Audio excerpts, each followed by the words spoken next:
হাই দোস্তু, এতিয়া আছোঁ কলীয়া ভোমোৰাৰ দলঙৰ তলত। এতিয়া আমি পিকনিক খাবলৈ পিকনিক মানে খানা এটা আয়োজন কৰিছিলোঁ, খাবলৈ আহিছিলোঁ। আপোনালোকক দেখাই দিওঁ ভাবিলোঁ, কি ধুনীয়া হৈছে চাবচোন। এতিয়া আহক ব'লক চাওঁ খানাটো।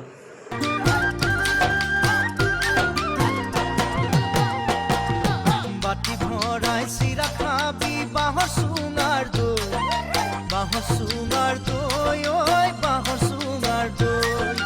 জুহালতে জুতি লবি সাজৰ বাতি লৈ, সাজৰ বাতি